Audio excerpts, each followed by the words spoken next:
Hey everybody! Welcome to the Good Evening Kitties podcast, a Tales from the Crypt review. My name is Melissa, your ghostess with the mostest, and today's episode is Season 6, Episode 1, Let the Punishment Fit the Crime. Today I have special guest host, Adami, back for the third time. Hi, Adami. What's up? Thanks for coming back on here. It's always a pleasure to be back with the hostess with the mostest. Yeah, the moistest. The moistest. The hoistest with the moistest, as they would say with the New York accent. Yes. And now that I'm here, I should do the whole show in like a thick New York accent. Please don't. Like Catherine O'Hara, forget about it. In the last episode I did, actually, there was a part where the guy was like, forget, it was Frank Stallone, Sylvester Stallone's brother, and he was like, forget about it. I was like, stop. Poor Frank. That's a big shadow to live in. Thanks for being on here. You're one of the people who have joined the Rare 3 Club, where they've been on here 3 times. There's not a whole lot of people who've done that. Do I get robes? Do I get to like hang out with Alec Baldwin? Is this like the 5-timers club at all? Yes, I'll send you your special jacket. Nice. Made from the flesh of various victims. Yeah, it's not super warm. That's cool. Quite clammy, actually. But it's got a couple sewed-in pockets, so it's kind of nice. Nice. And those pockets are fur-lined, so those are warm. I'll take it. I'll be expecting All right.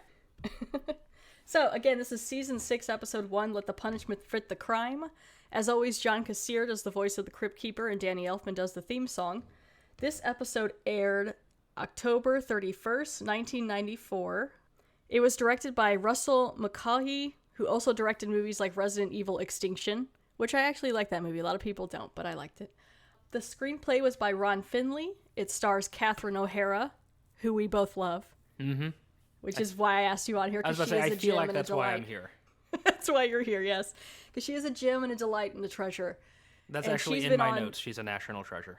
Yes. She's been on movies like Home Alone, Beetlejuice, and recently on TV's Schitt's Creek. This episode also has Peter MacNicol from movies like Ghostbusters 2 and TV's Ally McBeal, Joseph Maher from movies like Sister Act, and Wesley Mann from TV's Alice in Wonderland.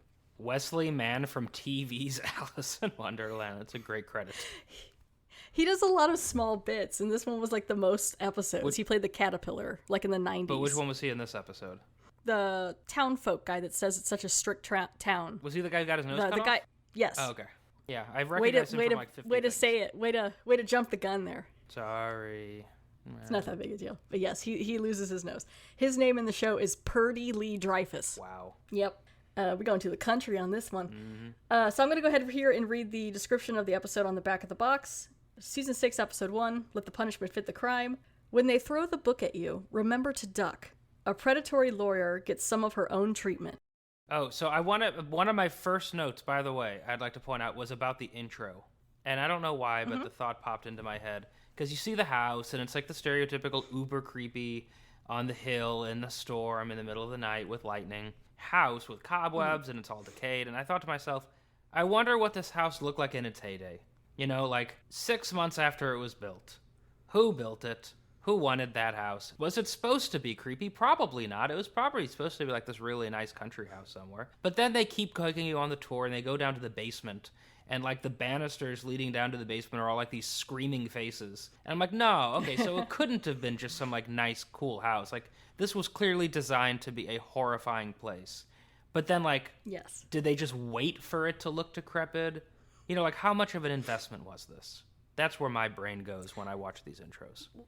Well, yeah, and how old was the house? And who's paying the mortgage on this house? Why hasn't this house been condemned? Why are the doors closed and boarded up? Why is it just so free and open? Though, technically, because people wonder where the Crypt Keeper is actually located, like his crypt, right? Mm-hmm. But like in the movie that I did recently or a while back, Demon Knight, at the end, I believe they're in Nebraska or somewhere, and then there's like Nevada. I think it's Nevada. They show a grave and they go straight down to the grave and it goes into the crypt. So it's rumored, at least through that kind of media, that it's Nevada is where they're at. Well, maybe this is like his country house. I mean, when you're the Crypt Keeper, you clearly don't have one residence. You know, you move around a bit. Yeah, maybe he's connected to all kinds of houses. Well, like, if it gets too cold, I mean, he's got no insulation. He's got to move to somewhere warmer. He doesn't feel anything except for crazy. Yeah, I'll give you that. Anyway. So this opens up into the Cryptkeeper is down in his crypt, and he's like a reporter for the news, for the CKNN, the Cryptkeeper News Network. And he's got some hair in this one, and he's got a little suit on. And he has, I guess that's a letter opener, but that is a dangerous letter opener. It's got brass knuckles on it. But I just realized there's some guy who like cued him in the 5432. That's a human being that just did that. So I'm like, does he work for the Cryptkeeper? Does the Cryptkeeper work for him? Do they both work for somebody else? Well, again, in Demon Knight in the beginning, he's directing, and there's other people around. So like, people know him. He does a lot of business deals. And so he brings in the episode, and I had a note. This cover for the EC comic that they drew is a bit suggestive, considering the episode is nothing of the sort. What's the cover? But so look, okay. See, she's Oh, so it's damn. got like a judge, right? And there's like one of those old scales that are like, you put some weight on like one the side and scales weight of on the justice, other and balance. yeah. Yeah. And she's balancing, they have this woman balancing on one with her knee and the other with her foot, and things pulling on her. She's kind of like positioning her butt towards the judge's face, and then her outfit's like real low cut. And I was like, oh, okay, what's this supposed to be about? But then it has nothing to do with that. So I'm like, all right, well. But we liked it anyway. Huh? We liked it anyway. Sure. Yep. When you're Catherine O'Hara, you don't need to sink to those levels. That's true. She did not. So we open up the episode, and Catherine O'Hara is playing a personal injury lawyer named Geraldine Ferret. Everything's kind of dusty and country, and she's stuck here in a town called Sticksville.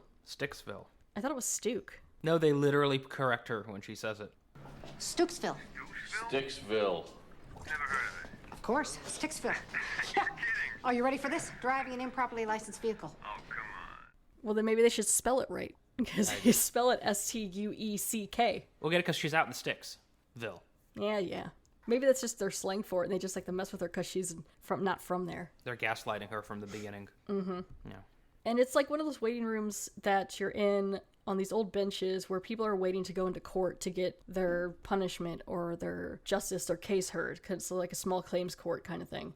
It's just a bunch of people waiting around. There's an old fan like going. I kind of like how slow it looks, and this water cooler is like really old. Mm-hmm. It's all shot from the floor, so you see all these shoes, like different kinds of shoes. Mm-hmm. And then you see a really nice pair of heels. I like her heels. Come walking into the room with another person, a guy leading her in because she's in trouble, unhooking her handcuffs, and it's Catherine O'Hara. Well, I think the heels are important because like it just shows how much she stands out.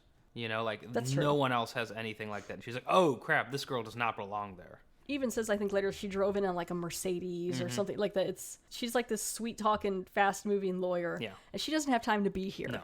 But yes, it's Catherine O'Hara. I would say a national treasure, but she's Canadian, so a Canadian national treasure. And I think everything should have more Catherine O'Hara in it. Because she's in the middle of nowhere just passing through. Mm-hmm. And she gets pulled over because of her license plate. Yep. And now she's stuck here. So she's on the phone. She's noticing pictures on the walls of public executions that they had in 1911. Mm-hmm. What's it called when it's like a physical punishment? Corporal punishment? Yeah, is that what it is? Yeah. Okay. I think it's she you even don't just says get a that fine. like, New York doesn't have that anymore. I don't think a lot of people do. So then she's like, well, I'm here. I might as well do a little business since I'm waiting to get whatever from the judge. So she walks up to the guy who's in a wheelchair, and he's pretty bad. Like, no one's with him either. Yeah, he's in a full body cast. He's just full body cast. And she walks up to him, and she puts a card into his broken hand or broken arm, and she's like, if you need someone, I'm a lawyer. I can help you. She's also known as, like, I think people call her, like, an ambulance chaser. Like, she's not a very nice lawyer with the kind of work that she does, where she kind of screws other people over and things, and, like, workers' comp and malpractice suits and things like that. Just no real sense of justice. And the guy who she gives the card to looks terrified. Mm-hmm. He's like, I don't want this card. Like, why are you doing this? He doesn't even talk or anything. Well, And I wonder she's if like, "All right, fine." he's like off going to report it. That's true. Yeah, it could be. Because he doesn't throw it away or anything. Not like he could really move his arm. Mm-hmm. He does kind of go around the corner. He just kind of, go around the corner and leave her there. Yeah. So, yeah, I mean, it could be because shortly after that, that's how they know. So, yeah, okay. Now there's a guy who's sitting there in a suit, and the two cops come out to get him, to bring him to the court, and he finds out what room he's going into. Courtroom B, which is apparently bad. No, but I think the first thought popped to mind, he was like, not courtroom B, and I just kept imagining Nicolas Cage, You know, from The Wicker Man, not the bees, not the bees. It just Not the bees! And this was like, not courtroom bee. I think things more. That's pretty I good. think everything needs more Catherine O'Hara and Nicolas Cage. And bees. And bees. Just like the three of those things in a movie should be fantastic. But yeah, so he's like, no, not courtroom bee, no, not the bees. And they take him away, and Catherine O'Hara sees this, and she's sitting next to Wesley Mann's character, Purdy. She was like, what was that about? Why does he seem so terrified? Is this like a small court? And Wesley Mann's character is like, you know, you don't want to get that courtroom. They're really harsh in their punishments and things in that. And he just keeps blowing his nose, and he's all sad and upset and throws his nasty tissue on the floor. As one does. What was his crime? It wasn't even that bad. Oh, it was the odometer. He's put back an odometer. Oh, yeah. But I have thoughts about that. Should I tell them now because it has a little spoiler in it, or go back? Oh, yeah, that's fine. Yeah. So this guy, let me just say, this guy was in trouble because he was like a used car salesman or something, and he would roll back the odometer. Mm-hmm. You know, I know where I'll put the thoughts in. Okay. Okay. Yeah. So you wanted to stop there? No. I'll tell you when I'll say them. It'll go better. Okay.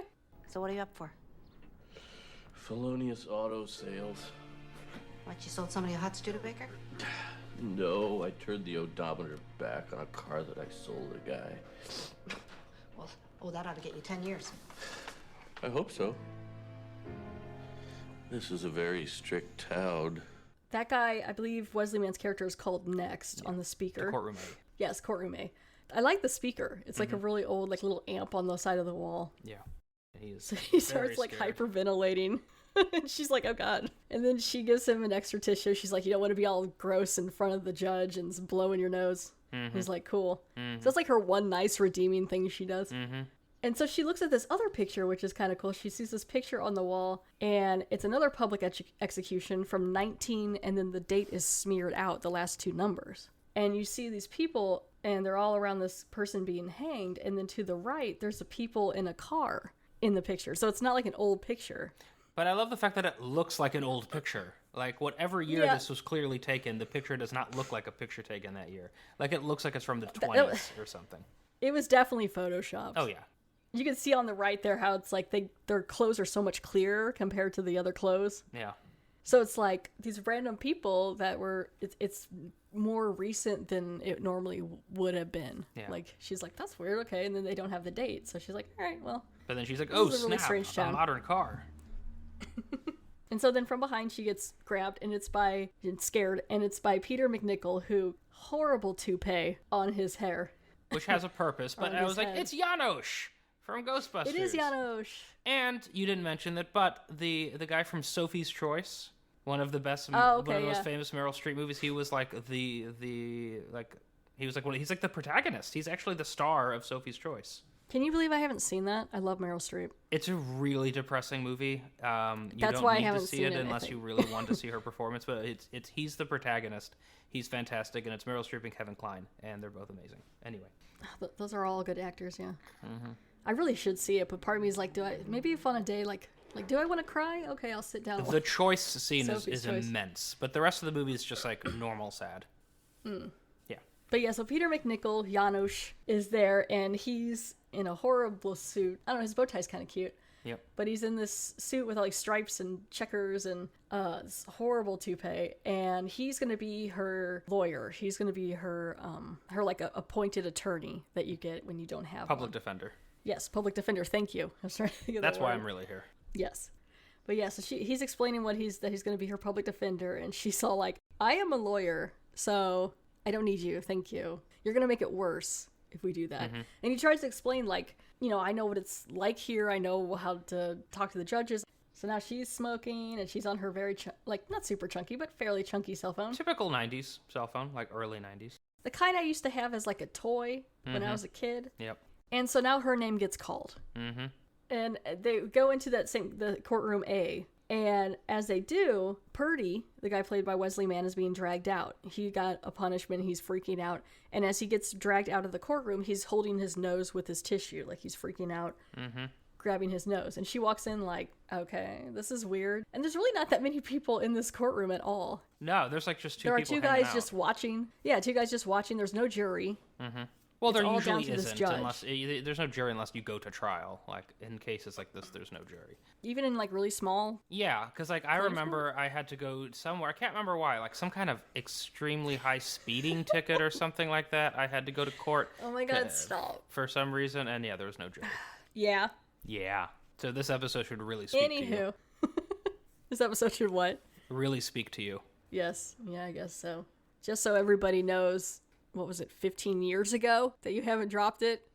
The Adami time got a is not speeding ticket. the time is not important. But we Adami don't got a have to tell speeding the whole ticket story. kind of because of me, because we were young and stupid, and it was in the middle of Springfield. So he had to go back to court to figure that Actually, out. I believe it was Sticksville. So anyway, so she's in the courtroom, and the judge, who is judge number 1, From Sister Act. yes, from Sister Act, yes, he was the bishop.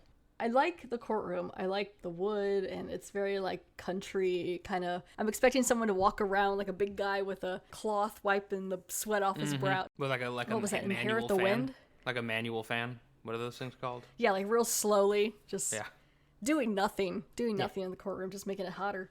Mm-hmm. And so behind her, in walks Janusz. Peter McNichol, who Janusz, his character is Austin Haggard. And he wants to, so they want to like give her a plea bargain. Like she pleads guilty and they give her a reduced sentence. That's their original offer. Yes. And at first it was supposed to be like they said 10, and she was like, yeah, she was like, okay, $10, that's fine, whatever. And he's like, no, not $10, 10 lashes. Hi. I talked to the judge. Well, we hit him on a good day. He's agreed to decrease the sentence to misdemeanor public nuisance. Decrease it. Okay, fine. What's it gonna cost me? 10. All this bullshit for $10? Here, keep the change. Not $10, Miss Farrah. 10 lashes. They can flail you now, and you can be on your way.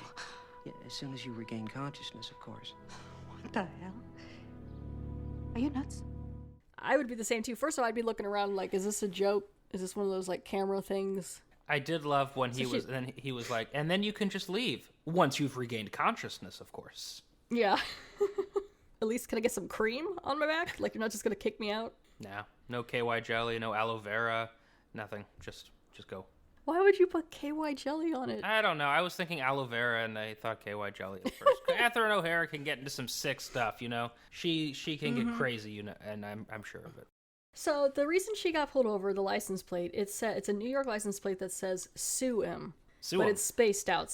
Sue him, yeah, sue him. SUE space EM. I don't even know if this was a rule at the time in the 90s, but apparently only certain officials can have 5 letters on their license plate, and she obviously is not one of those officials, and so she got pulled over, which is kind of weird because, first of all, it's not like she could have ordered it online. So any place she would have went to get this license plate, she would have had to verify that before she even got the license plate. Sounds like she needed you as her lawyer. Janusz ends up freaking out and leaving. He's like, hang on, I'll be right back. I got some stuff to go get. It'll be fine. So then she starts defending herself. And what she points out is that space counts as a letter. So it's actually 6. So she is fine. Mm-hmm.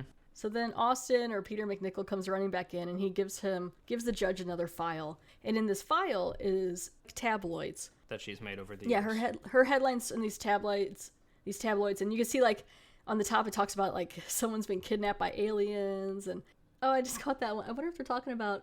Do you see that bottom one? It says, "Was Romeo a child molester?" Oh, good lord. They're talking about Romeo and Juliet, right? I would imagine so. Because technically, I mean, I think she was supposed to be like 13 or 14 or something. well, Romeo I think was like 17, and she was like 13. You know, you gotta get it where you can get it. Which also kind of. Is there a puppy where you are? Yeah, I'm in my apartment, man. So like, when someone wants to walk their dogs, they walk their dogs. I cannot puppy's real control it, excited. Unfortunately. I was like, did you get a puppy? I wasn't I did aware not, you had puppies. unfortunately, no. I wish. Yeah, so, yeah, that's kind of interesting. Though it does make sense in the sense of Romeo and Juliet, which it's not my favorite, but the fact that they kill each other so stupidly at the end, it's like, yeah, because they're teenagers. Yeah, they're young and dumb. Everything's end-all, be-all for them. Mm-hmm. So, yeah, so basically in her Catherine O'Hara's tabloid line, it's a lawyer gives pacemaker heart attack. Yeah, because So I guess she has a long history suing or shutting down pacemaker companies or something like that. So you were the lawyer who took down Medahart. Yeah, 56 million. Not a bad payday. Amazing. Thank you. that a jury could fall for such a load of garbage. Hey, I proved my case. And my clients were victims of a callous medical establishment. In 10 years of use outside the laboratory, the Cardi Talk 7 pacemaker never failed. Ever. That's irrelevant. We all know mechanical devices break.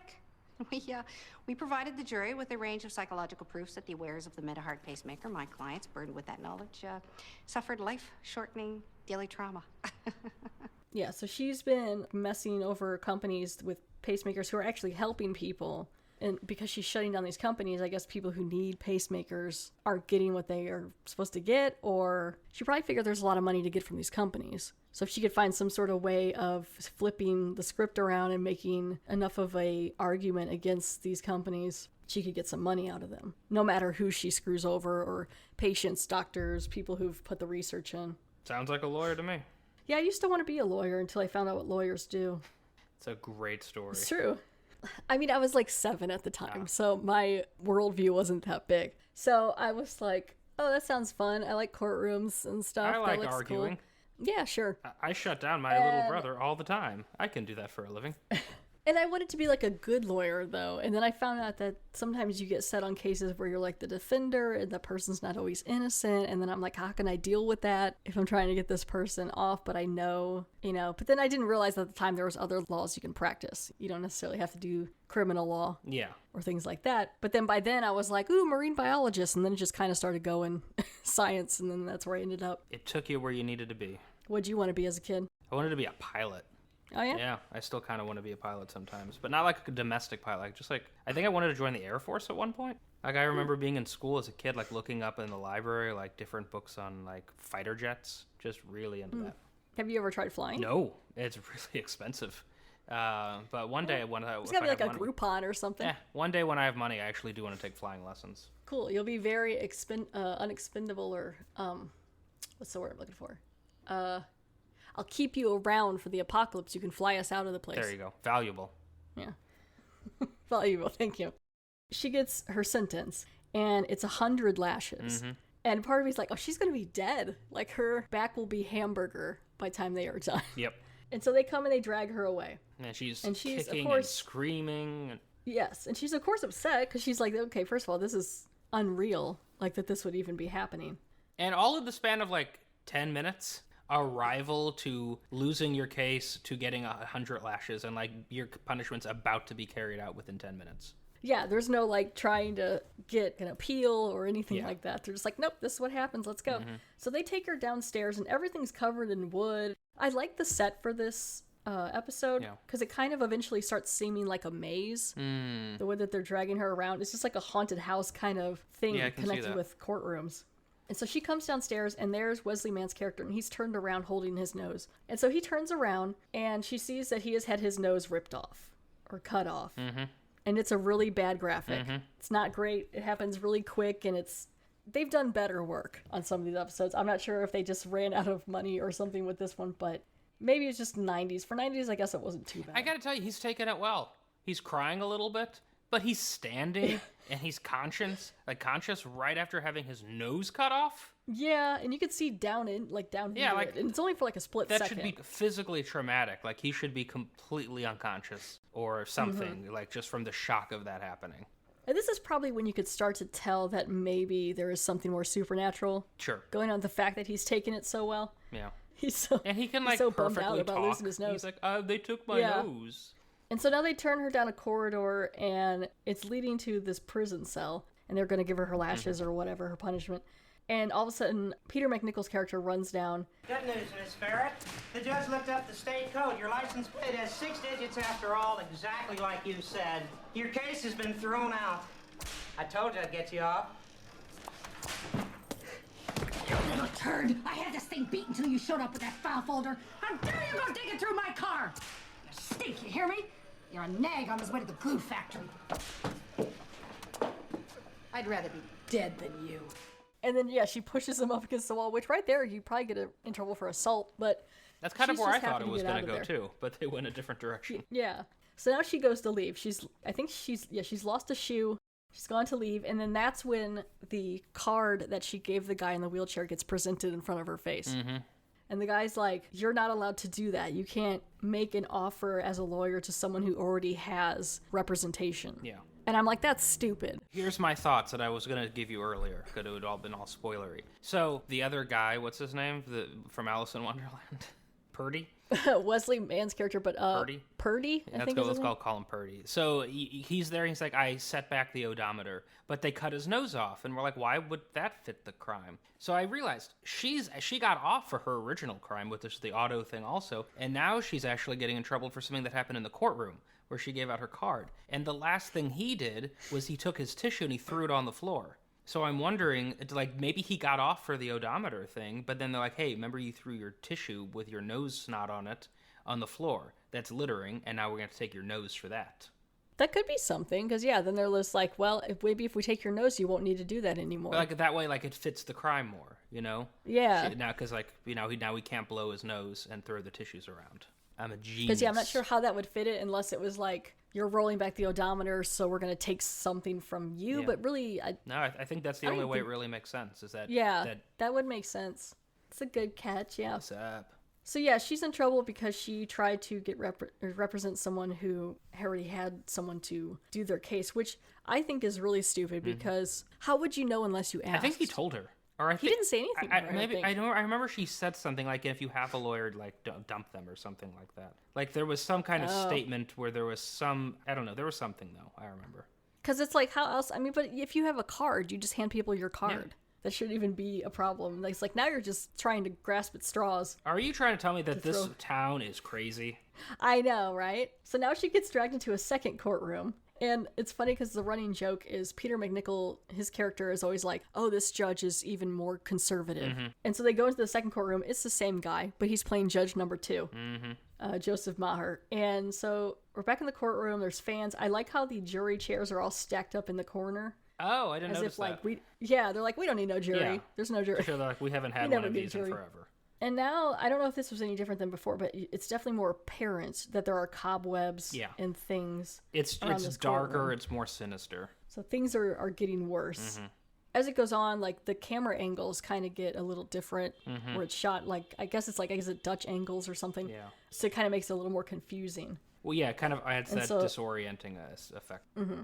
So Peter McNichol is trying to plead her case. He's got little notes. Your Honor, my client is the actual victim here. As a child, she was psychologically abused by her entire family. She repressed these horrors until recently. And this inner turmoil made her act irrationally on the occasion in question. What a load of guilty as charged. You ready for sentencing? Is that your strategy? Are you crazy? I believe you used the same defense yourself on a number of occasions. I guess I just did not do it right. I am sorry.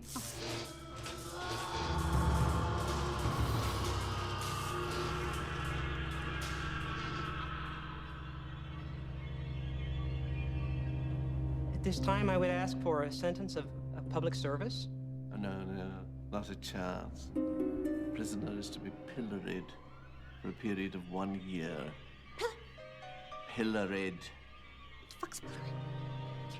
For God's sake, you gotta appeal. There was no due process. Really, Miss Ferret, don't you think you ought to just quit while you're ahead? I'd like to point out that this didn't make sense to me until the ending, but just as like a foreshadowing, what does he keep trying to get her as her punishment? The lawyer. I think just whatever little public service. It's always public service. Oh yeah, that's every true.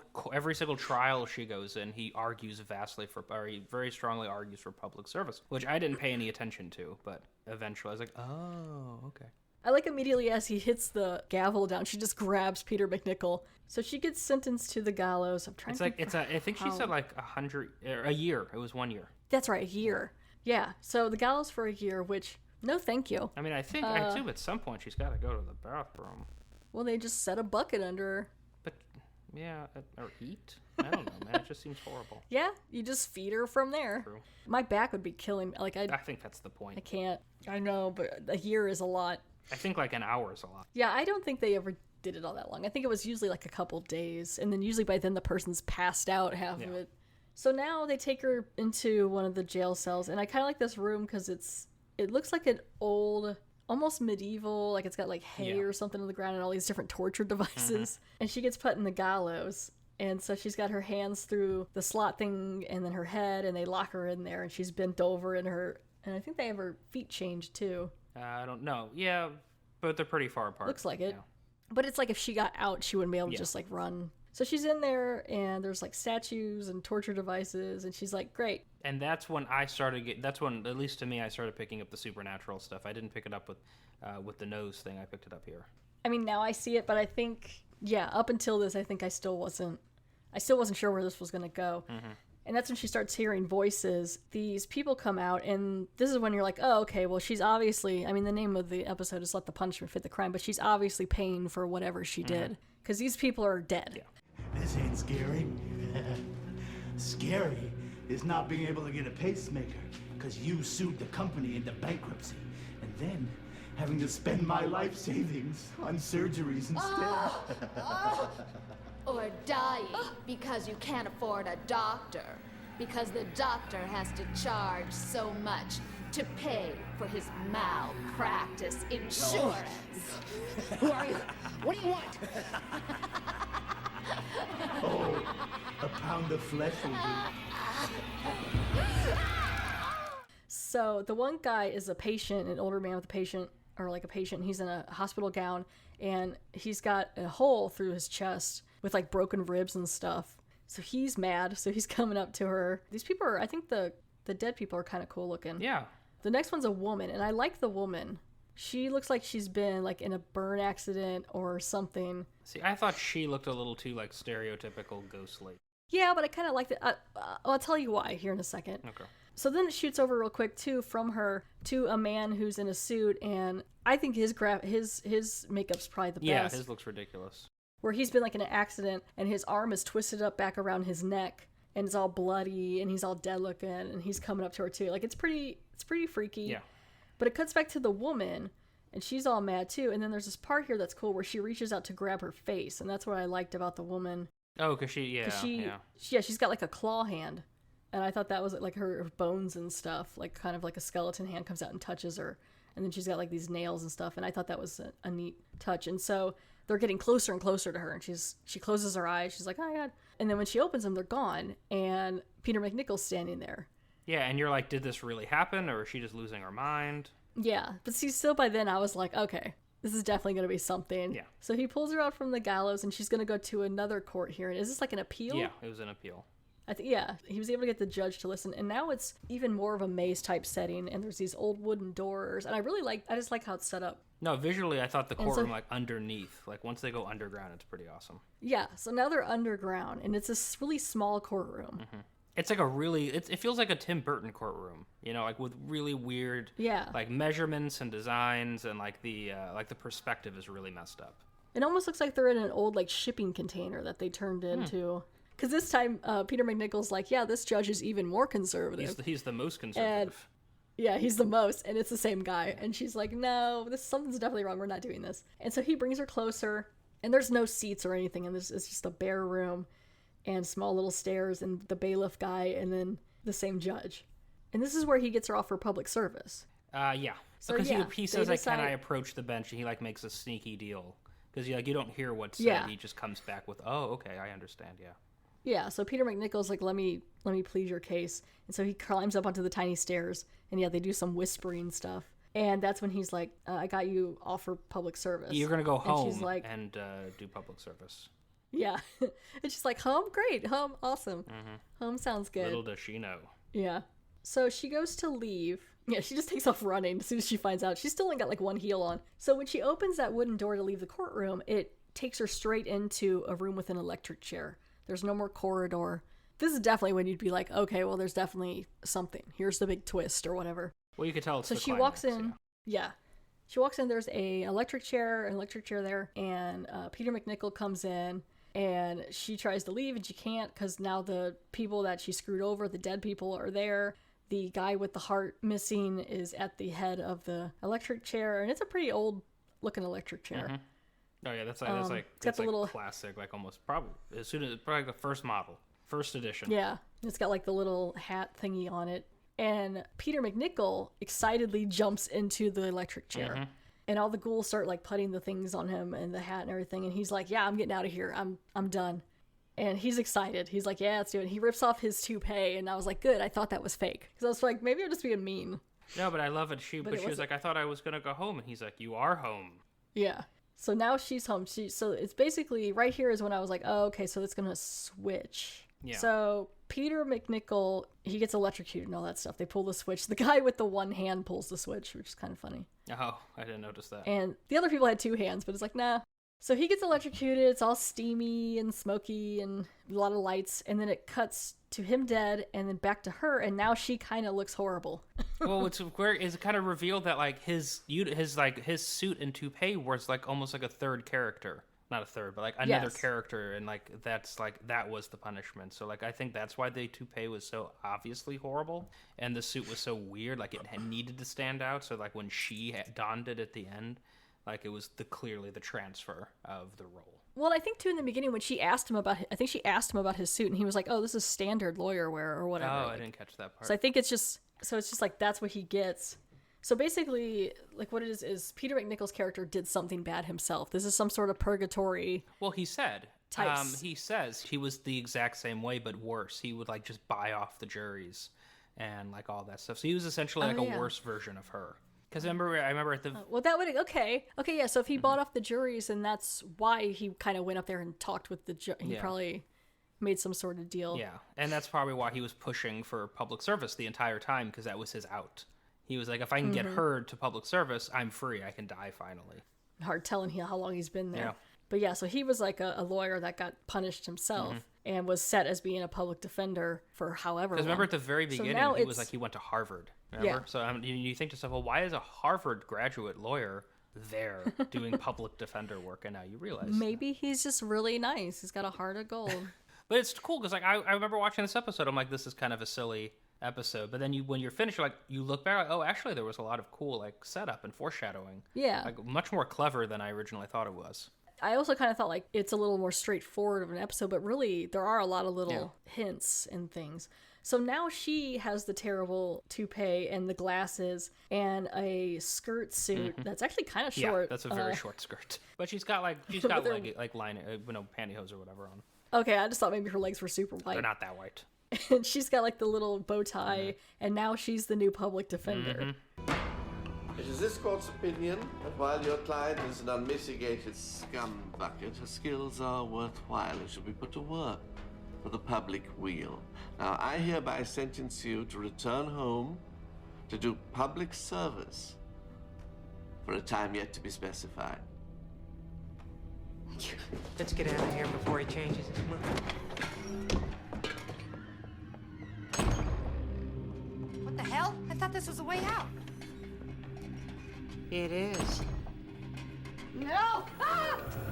Welcome back, Jared.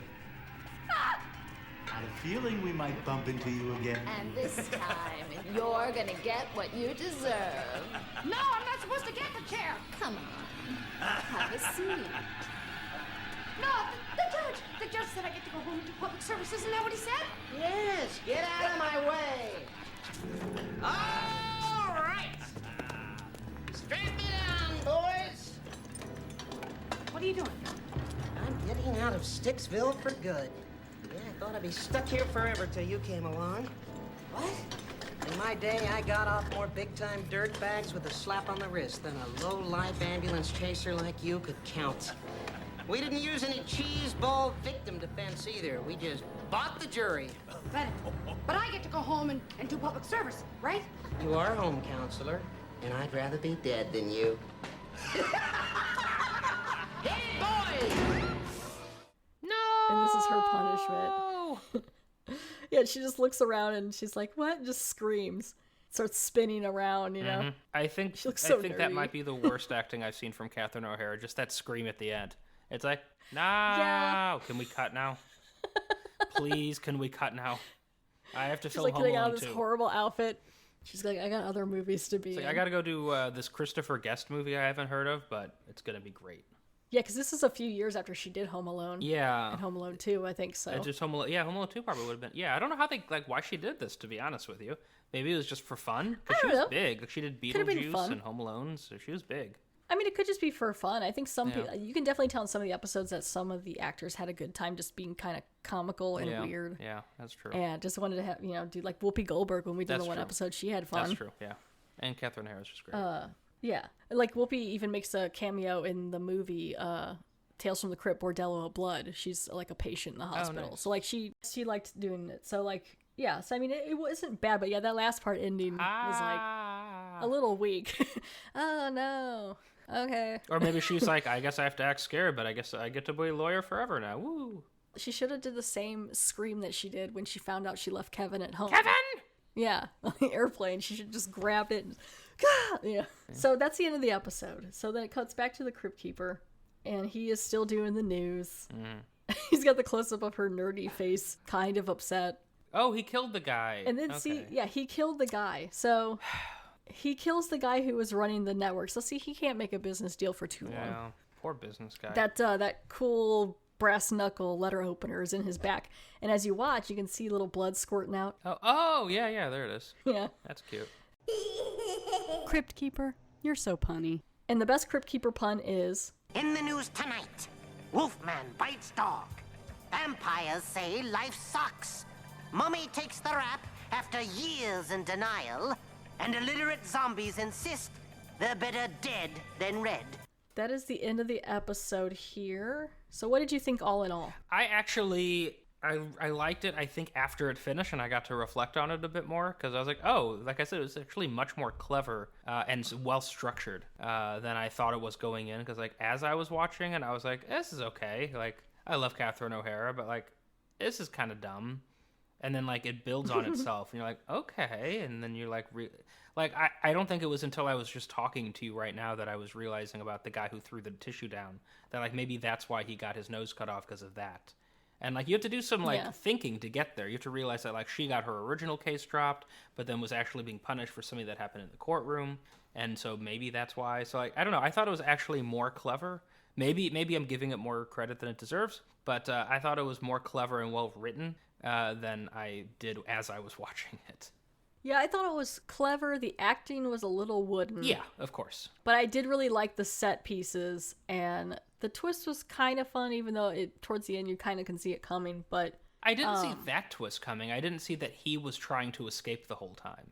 You know, Janos. So I didn't see that till the end, but like once he got excited about the electric chair, I was like, oh, she's gonna get his job. Oh yeah, but that's like in a matter of like 4 seconds. Yes, True. I can see the twist coming 4 seconds before they reveal it. I consider that a successful twist. Yes, it was good. It's just I don't know if I would necessarily remember this one for too long. Yeah, I got you there. Or like recommend it, unless it was like someone who just like Catherine O'Hara. Which really should be everyone. Yeah, what's wrong with you if you don't? See, and if they had, what if the judge was played by Eugene Levy? Just 3 Eugene Levys. That would have been so much I don't know, better. I think Joseph Maher did a good job. He did a great job, but I just love Eugene Levy and Catherine O'Hara together. There's a couple IMDb trivias here. So, So we called it the gallows, but actually I guess it's known as a pillory. Yeah. So a pillory is a wooden framework with holes for the head and hands in which an offender was imprisoned and exposed to public abuse. So, yeah, because back then it was like you could throw tomatoes and stuff at them and spit on them, I guess. Okay. Which I guess she was getting with the dead people. Like, they were publicly abusing her. That's true, yeah. Like touching her and messing with her and stuff. And then the title, Let the Punishment Fit the Crime, comes from a song from the comic opera The Mikado with music by Arthur Sullivan and lyrics by W.S. Gilbert. The song details the unique punishments for crimes doled out by the Lord High Executioner of the play. That's the end of Season 6, Episode 1, Let the Punishment Fit the Crime. The next episode is Season 6, Episode 2, Only Skin Deep. Adami, thank you so much for being on here today. You are so welcome. I am generally happy to share my genius, my brilliance, my magnificence. And thank you all for downloading and listening to this episode. You can like, rate, review, subscribe. You can follow me on Facebook, on Twitter, at GEK Podcast or at GEK Podcast. Please leave a 5-star review on Podcast Republic, iTunes, or Facebook, and I'll read it on the podcast. And again, thank you all so much for listening and supporting the Good Evening Kitties podcast, and have a good one. Bye. Bye.